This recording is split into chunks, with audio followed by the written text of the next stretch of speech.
Test 1 2 1 2. Ladies and gentlemen, hey, Fred Feeney here, ref man, as you know us on MATSIDE. We got a special guest here tonight. How lucky we are, Dr. Bruce Maurer, tournament manager of the 86th State Tournament. Dr. Maurer, how are you tonight? And first for the girls. That's correct. Very first for the girls. What an accomplishment that is. When did you start planning for this? Actually, we started planning for it during last year's tournament because when you're here, you feel everything. In terms of setting the schedule, you know, with all the matches, because we're wrestling over 1,600 matches.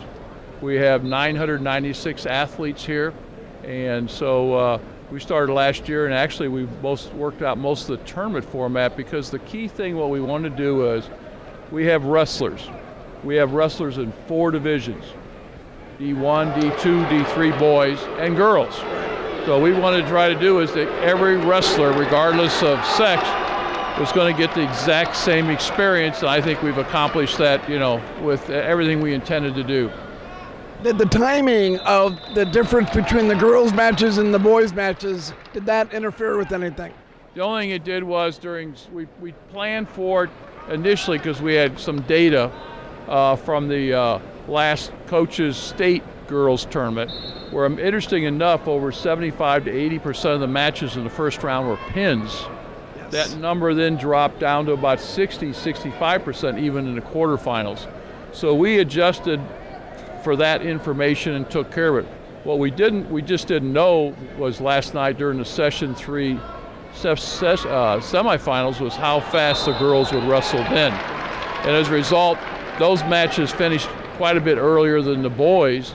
And so next year we'll just TBA some different additional matches for the other divisions, and it'll take care of it. And I think you're going to find, at least this is what I believe, sure, that skill set is going to go up. Right. And they're going to match out to those boys pretty quick. Yeah, what we found is we did the data for the championship prelims and the championship quarterfinals here, and in the pins this year versus a year ago are about 12 to 15% less pins this year than last year. Wow. So that's huge. Yeah, that is huge. Very much so. One of the things in talking with other officials, and I got back on the mat this year after about a 5-year absence, was there was concern, okay, I'm going to go out and I'm going to officiate the boys, and that skill level is going to go up as the matches go. Then you're going to hit the girls. And was that skill level going to be the same, or does it drop down a little bit? From what I've heard from everybody is they were really amazed at that. Yes, there was a little bit of difference, but the skill set was there.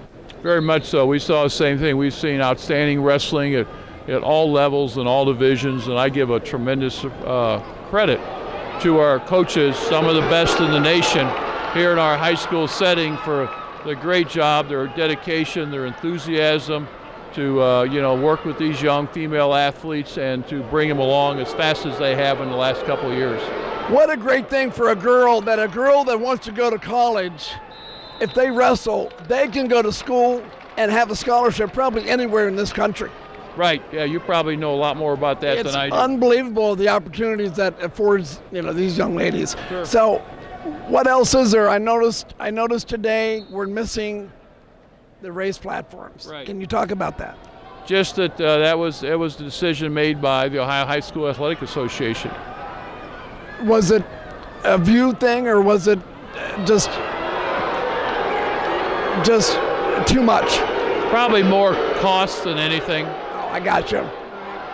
So there's also a rumor that this could be the last year of the Schott. Is that any rumor, any truth to that rumor? I have, and I'm being honest, I have absolutely no knowledge whatsoever of that, nor have I heard anything from anybody in the know about that. I mean, the way that I look at it, this is Ohio high school wrestling right here. Well, see, the challenge about it is one, you need a floor that's large enough for 10 mats. Right.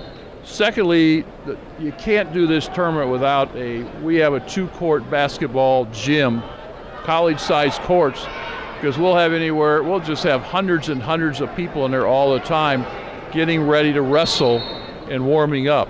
And without that type of facility, what would you do? And so the good thing about the Schottenstein Center is, plus you have the suites, you know, you have the concourse area with the other things that go on there.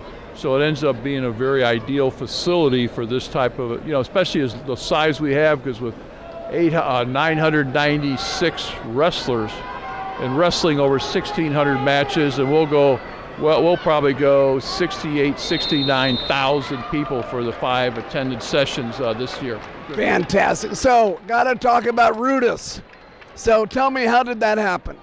That would be primarily, interview with the OHSAA folks, primarily Brian Timms. They're a title sponsor. They're the first ever sponsor we've had, and to their credit, those 10 mats you see out there, they bought and paid for all 10 of those mats. And, so they've been really, really good to work with. First time we worked with them, been very accommodating, outstanding staff that works with them. And I thought it was fascinating last night to see Jordan Burroughs up there signing shoes, either new ones or other Rudis shoes in the line. There must have been 75 to 100 people in that line wanting to get that autograph.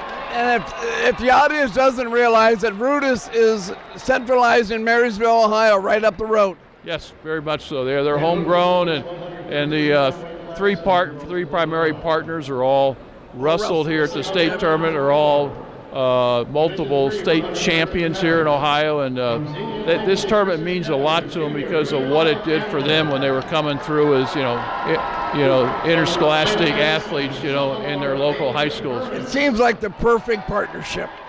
Yes, and it's great because their heart and soul is the sport of wrestling. Their background is wrestling. From the time they were X amount years old, what were they doing? Wrestling.